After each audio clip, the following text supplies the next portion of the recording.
Hello everyone, welcome to my YouTube channel the astrologer. It's me Aarti. जैसे कि आप लोग जानते हैं कि हमारी सीरीज़ अभी अभी ख़त्म हुई है। आज हम लोग नई सीरीज़ स्टार्ट करने वाले हैं जिसमें हम लोग बात करेंगे Jupiter in different houses in D9 chart के बारे में। आज हमारी फर्स्ट वीडियो होने वाली है जिसमें हम लोग बात करेंगे Jupiter in first house in D9 chart.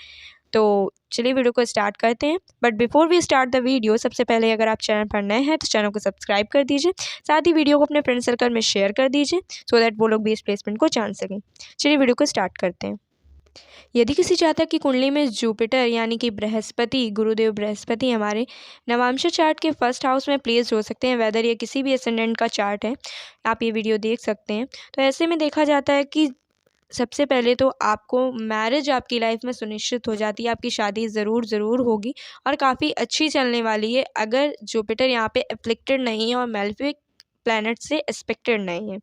साथ ही में देखा जाता है कि ऐसा जो जातक होता है उसको पता होता है कि उसे स्पाउस के साथ अपनी फैमिली जो भी उनका इन लॉज की फैमिली है उनके साथ मैरिज के साथ किस तरीके से डील करना है, लोगों को किस तरीके से संभालना है। देखा जाता है कि ऐसी पोजीशन के साथ जो जातक होता है वो लाइफ के लेटर फेज़ में, मतलब आखिरी अंतिम दिन जो होते हैं लाइफ के, उसमें स्पिरिचुअल हो जाता है, रिलीजियस हो जाता है और सिचुएशंस को बहुत अच्छे से डील कर पाता है। वो ये टेंडेंसी उनमें पहले भी होती है बट लाइफ के लेटर स्टेज में, बिकॉज आपको मालूम है कि 30 के बाद ही जो हमारा D9 चार्ट है वो ज़्यादा एक्टिव हो जाता है। पहले भी एक्टिव रहता है बट ज़्यादा एक्टिव तब होता है जब आपकी मैरिज हो जाती है। तो जैसे जैसे आपकी एज बढ़ेगी तैसे तैसे आप में ये टेंडेंसी और भी ज़्यादा अच्छी होती जाएगी कि आप क्या करोगे, चीज़ों को बहुत अच्छे से संभाल लोगे।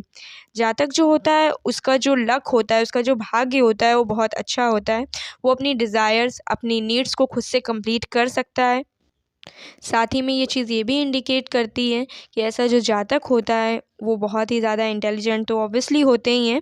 तो ये इस चीज़ को जानते हैं कि किसी भी एनवायरनमेंट में जहाँ पर भी ये खड़े हैं वहाँ पे चाहे इनकी विपरीत ही क्यों ना माहौल बन जाए, इनके अनुकूल माहौल बन जाए, कैसा भी वहाँ का वातावरण हो, कैसा भी वहाँ का एनवायरनमेंट हो, उसके अकॉर्डिंग ये लोग खुद को एडजस्ट कर लेते हैं, उसके अकॉर्डिंग वहाँ पे ढाल लेते हैं खुद को। ये इनमें एक अच्छी चीज़ होती है। जो स्पाउस होता है वो इनसे एडवाइस लेता है, मतलब अगर वो कोई भी इनके स्पाउस काम करने जाएंगे तो वो ऐसा समझते हैं कि जो मेरा स्पाउस है, मतलब जो ये जातक है उसके लिए बात हो रही है कि आपका स्पाउस जो है वो आपसे एडवाइस लेने वाला है। वो आपको इतना इंटेलिजेंट समझेगा कि वो आपसे हर बात पूछ के करे। अब यहाँ पे आप लोग ये पूछोगे कि अगर जिससे भी मैं शादी करना चाहता हूँ या जिससे भी मैं शादी करना चाहती हूँ उसके भी जुपिटर असेंडेंट में ये नवांशा में, तो ऑब्वियसली आप दोनों एक दूसरे से एडवाइस लोगे। मतलब अगर जुपिटर असेंडेंट में प्लेस्ड है तो आपका जो स्पाउस है वो आपसे एडवाइस लेने वाला है। दोनों के में है तो दोनों एक दूसरे से एडवाइस लेंगे, ये तो और भी अच्छी चीज़ है। म्यूचुअल डिसीजन सबसे अच्छा होता है। तो ये चीज़ें कुछ सामने आती हैं अगर जुपिटर फर्स्ट हाउस में D9 चार्ट में प्लेस्ड होता है। ऐसी पोजीशन के साथ जो जातक होता है वो किसी ऐसे व्यक्ति के साथ अट्रैक्ट होता है जो रिच होता है, बहुत ही ज़्यादा काइंड बिहेवियर होता है, आपके स्पाउस का जेनरस होता है। अब अगर ये हाउस जो है वो एरीज़ है तो उनका जो करियर है वो किसी army forces, sports, technical fields, इनसे जिनमें भी जैसे करेज की ज़रूरत होती है, कोई भी साहस का कार्य, जैसे पुलिस से भी हम लोग ले सकते हैं, इस तरीके का कोई वर्क वो करते हो सकते हैं आपके जो पार्टनर होंगे। आपके जो स्पाउस होंगे वो बहुत ही ज़्यादा धार्मिक माहौल में पले बड़े होंगे, ये देखा जाता है। आपकी जो लव लाइफ है उसमें ऑनेस्टी एक मेन फैक्टर होगी आपकी रिलेशनशिप का। बहुत ज़्यादा ऑनेस्ट पार्टनर आपको मिलने वाला है और आप भी बहुत ज़्यादा ऑनेस्ट रहने वाले हैं। जो मैरिटल लाइफ है आपकी वो बहुत ज़्यादा काम एंड पीसफुल होने वाली है। साथ ही में देखा जाता है कि अगर कभी लाइफ में, कभी मैरिड लाइफ में कोई प्रॉब्लम भी आ जाती है तो भी आप लोग इसे म्यूचुअल रिस्पेक्ट से, म्यूचुअल डिसीजन से उसको सॉल्व आउट कर लेते हो। ये एक बहुत अच्छी चीज़ होती है जुपिटर फर्स्ट हाउस की।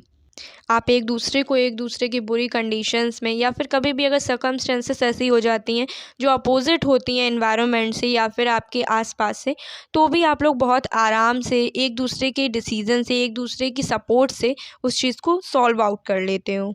हाँ, जुपिटर अगर एफ्लिक्टेड होता है तो नेटिव जो होगा, जो जातक जिसका ये चार्ट है, वो मोटापा का शिकार हो सकता है और उनको हार्ट प्रॉब्लम्स हो सकती हैं।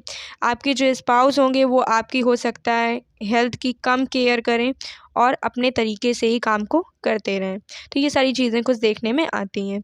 तो चलिए आज के लिए वीडियो यहीं पे समाप्त करते हैं। नेक्स्ट वीडियो में मिलते हैं, तब तक के लिए thank you so much, bye bye.